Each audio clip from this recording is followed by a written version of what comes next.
So my name is Kulpreet. I'm currently kind of supposed to be working on Braidpool, for which I have a grant from OpenSats and HRF. But while working on Braidpool, I stumbled onto some problems that I really needed to build a tool for myself to use, which was basically how to build contracts, how to check whether they're valid, and how to communicate your contracts with other people. So this is what resulted in Bitcoin DSL, and today I'm just going to talk about my journey on how I built it, and how you can use it now and how we can improve it. So I'm basically going to go through the pain points that I noticed around building and sharing and testing Bitcoin contracts. Then my early efforts to build the DSL. Then I'll go through what the DSL does now and how we can further improve it. So pain points, right? We've seen all scripts like this being shared on forums and on mailing lists, which is like, okay, here, this is input, this is output, but then all the other descriptions are left as text blurbs below these kind of diagrams, which is like saying, okay, this will be signed or not signed, is it partially signed transaction, and what is the state of the blockchain at that point. So that results in a lot of cross-talk. Lots of people are always debating, oh, but I didn't mean this, I meant that. So I found that a bit annoying, also because I was a latecomer to Bitcoiner, and then following all the past threads, it was always very confusing to see what exactly was happening. Then the Lightning paper did a cool thing, which is like use colors and arrows to kind of say what is the state of the contract. And it was cool, even though the Lightning paper was very, very, very hard to understand. But this was a step forward. Now, this was not executable, but at least the communication was clearer. Then the L2 people tried to do something where they used color codings and shapes to tell you what the inputs and outputs are. And this is my favorite tool. Before I write my contracts in DSL, I still draw a picture on a piece of paper, because you can immediately see outputs are controlled by which keys. You can immediately see how the outputs are related to each other in a transaction box. You can also see if the transactions are signed or not. But again, this is not executable. It's a great first step to if you're trying to build a Bitcoin contract. Now, what the DSL is not is a script execution engine, right? There are loads of good tools out there, and we don't want another of those tools. It's like this is my favorite tool just because I love to see the stack pop. I love it. I slow it down and I see, okay, in and out, yeah. So this is not what the DSL is not, okay? It's also not a tool to write scripts at a high language. I think Miniscript does a great job.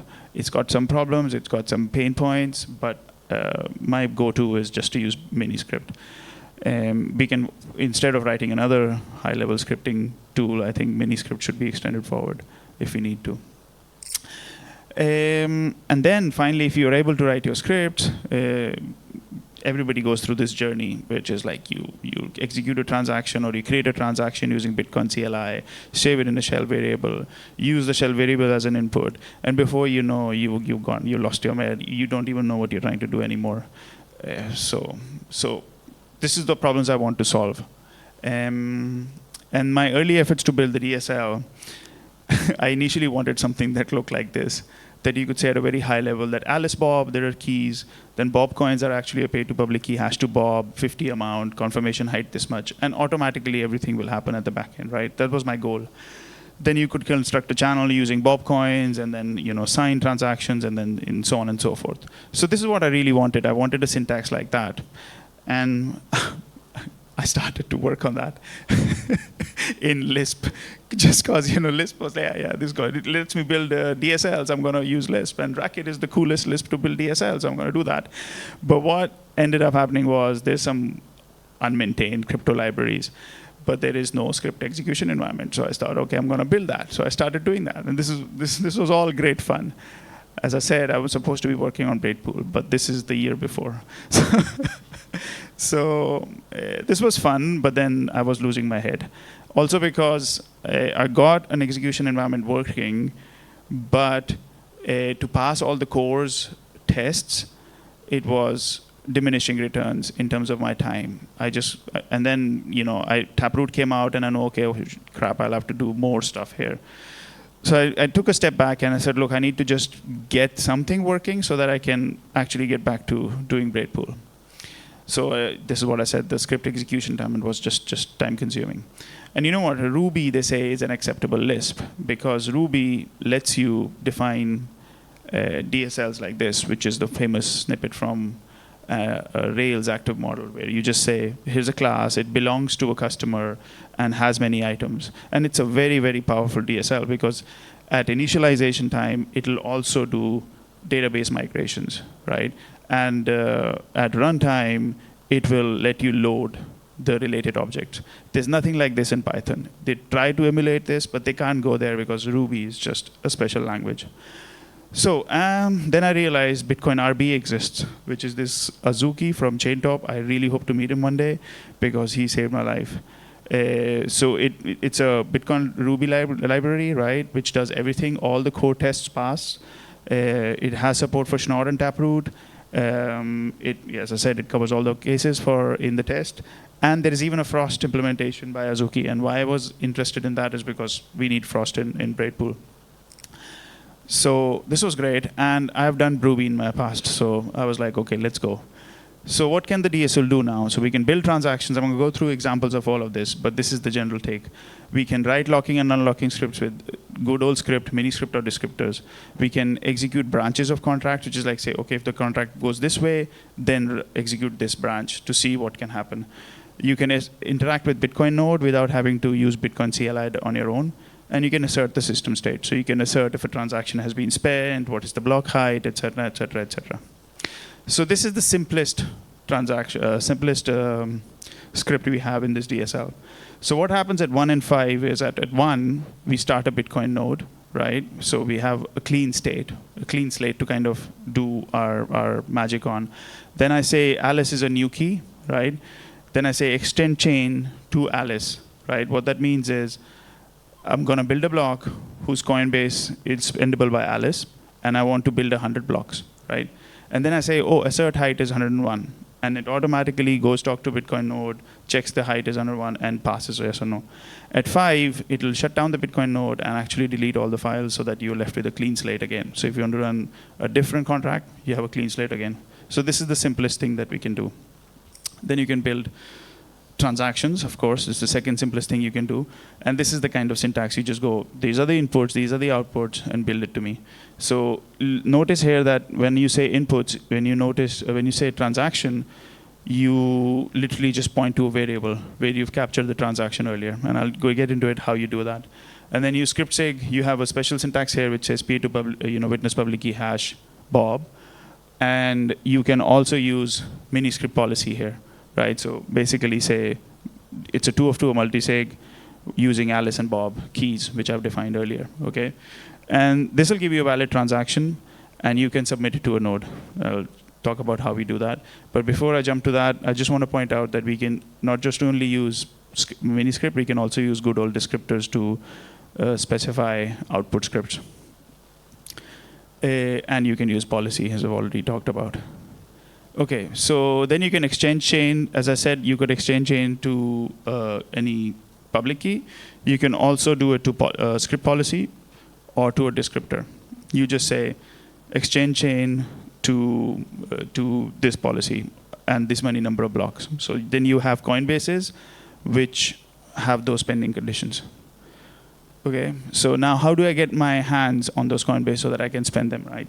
You just go, instead of those good old shell variables that we had to do, you go, get me a spendable Coinbase for Alice. So what that does is it goes through the whole Bitcoin node, the chain, finds the first Coinbase that is a pay-to-witness public key hash for Alice, and saves that in a new variable called Alice Coinbase transaction, and you're done, right? Or you can go give me a Coinbase at tip, which is like the Coinbase of the latest block, or give me a Coinbase at any given height, right?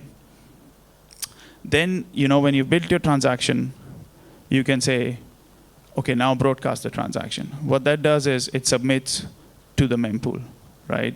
And mempool will return whether it accepted the transaction or not. So in the background, the broadcast statement is sending this transaction object, using JSON RPC API to the Bitcoin node.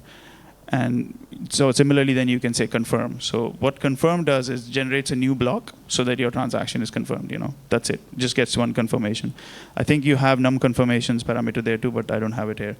So that's how you can just say, okay, confirm the transaction after broadcasting it. So here is a query and spendable example. So you go Alice Coinbase is spendable Coinbase for Alice. You use that as an input into a transaction. You say broadcast the simple transaction, and then you say confirm, and you're done. Everything just happens in the background, so you don't have to kind of deal with the nitty-gritties of getting to it. Then you can do all the simple node queries, which is like get height, get block at height, get Coinbase at height, and so on and so forth. And you can use the entire JSON RPC API right from the DSL. So generate to address, num blocks to. All you need to do is have the endpoint of the JSON RPC as the command name, and then the parameters to that command, which the JSON RPC expects. You just have to use the same names here, and automatically the DSL figures that out. Okay, this is one of the commands that the JSON RPC supports, and then invokes that command, and whatever response you get, you can store it in a variable, which I'm not showing here, but that's it. So send raw transaction, you can do something simple like that. You just go, so everything that the JSON RPC supports, we just support out of the box. So you don't have to deal with, the things that you have to do from a shell variable, from the shell. So you want to reorg chain. AJ was great on delving Bitcoin to say it'll be great to have this, and I found it actually is useful. So you can, you run a state of contract, you assert your situation, then you want to get back, saying what happens if the chain is reorganized, so you can check a different state of the contract. So you can reorganize chain to a given height, to a given block hash, or reorganize chain to a point that a certain transaction becomes unconfirmed. So you can do all of that using just very high-level commands.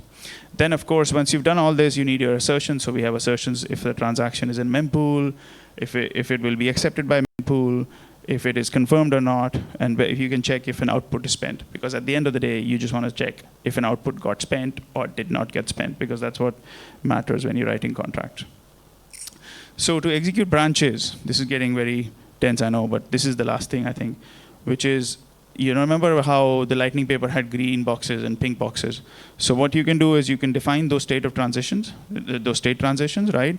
Capture them as blobs of code, and then later on say, run those transitions in this sequence, right? If you wanted to run a different sequence of transactions, you just go reset, which is a command we have, which basically wipes all the state of the node, and then run a different series of transactions, of state transitions. So we also support partially signed transactions, so you can use keywords like sig empty, which is basically going to construct the transaction but not sign it, right? And then later on you can say, okay, update the script signature in this way, right? And then you can broadcast the transaction if you want to. So that is handy because if you want to kind of capture the situation that there is funding transactions being exchanged with each other or confirmation transactions, that they're not signed. So you can sign them later and then publish them. So in the update script sig, you can use any of the extensions that we have, which is like sig multi or sig, there's a fair few of them. There's documentation for them all. We also support Taproot. Remember, Hazuki did the great job of supporting Taproot. But trying to write Taproot scripts is a bit of a pain, but this becomes really simple. You just say internal key is this, and leaves are this script. And you're done. Because that's the conceptual level we want people to think about.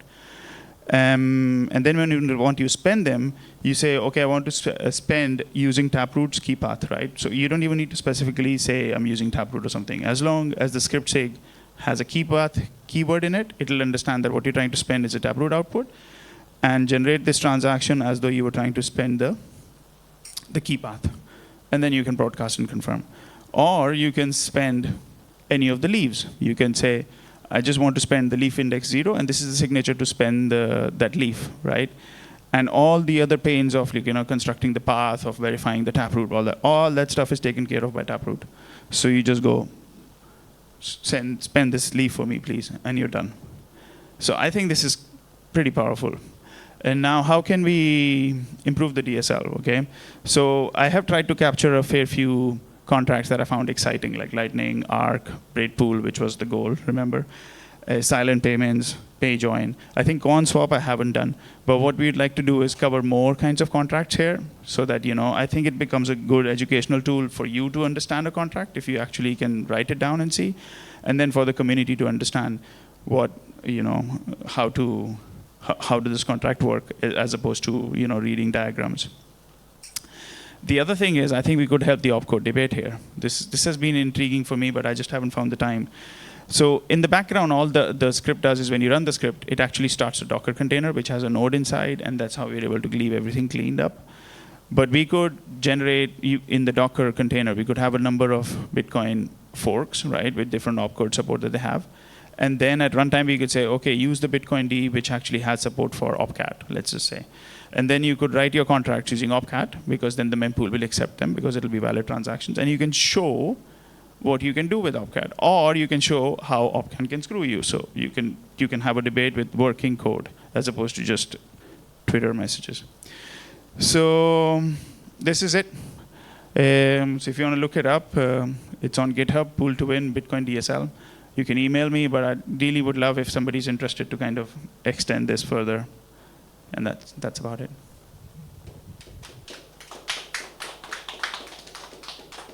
Awesome, thank you, Kulpreet. Any questions to wrap up? Are you using the reg test network? Yes. So basically, when you start the Bitcoin node, it starts the reg test, right? How are you fetching data history after a transaction passes? So let's say you want to fetch a transaction.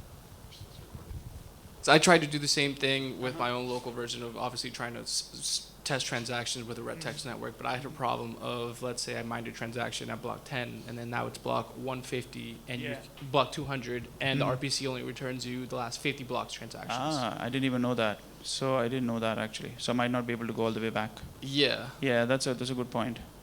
How do you solve my problem? That is your problem. I had to just basically restart it from scratch every time. I've been lucky with this, because what I do is every time I start a new instance, right, a clean from block 1. So I haven't run a contract which goes up to 200 depth, right, and spends after 200. So that's a caveat, actually. Yeah. That's interesting. You can still get the data. The data is in the but the you have to talk to level DB. Yeah, but I have no clue how to read that. The problem is level DB is also annoying, because it only allows one process to talk to it at a time. Okay. So you'd have to shut down your Bitcoin node, query it using level DB, and then restart the Bitcoin node. Yeah. Which is going to be, it could be done. I ended up having to spin up an Electrum mempool node. Personal server. Yeah. Just to spin this, and I was like, this is not the way to do it. Yeah. How were you doing this, if I may ask? I ended up spinning an Electrum node, a Bitcoin node, a mempool explorer that basically copied all the transactions, and they listened to it just to be able to test transactions. But like the first 100 blocks have to be for mining that first BTC, so you can then send that out, and you can't use it for another 50 blocks, and so it became this very convoluted. I see. My dream was to make a reg test network that I could spin up on demand for different types of environments, like you just said, and to be able to test them. And it worked all internally on the CLI, but it didn't work once you got past that. Once I got past that, because I wanted to basically make it like an AWS-like service for spinning up these sort of reg test networks, and then like keeping track of all the data. I think the only solution is like it'll be slow, but you won't have to deal with so many components, right? Which is shut down Bitcoin node because it's safe. Send your query to level DB, which you can, and Ruby probably has bindings to level DB. And then once you have the answer, return the answer, and then restart the node where it was. That could be the easiest. It'll be the slowest, but it's probably the easiest in terms of developer time. Okay, because I was doing everything through JSON RPC. Yeah. It was working great. Yeah. That's why I haven't even encountered this problem. So great. Thanks for flagging it. I'm gonna create an issue around that. Yeah, that's why I was like, damn it, like, how do I get this data? I'm glad that someone else is dealing with this problem. So I think a lot of people would benefit from a reg test network. Yeah, that they can query freely. Because having to go find testnet bitcoins is borderline impossible. No. Yeah. Cool. Thanks. We can probably chat more later on. What sort of interoperability do you have with the DSL and the Ruby interpreter itself? So because the DSL is fully Ruby, the scripts are actually Ruby files. So you have access to the whole Ruby ecosystem if you want. Okay, cool. Yeah. Anybody else? No? Well, let's give Kulpreet another round of applause. Thank you.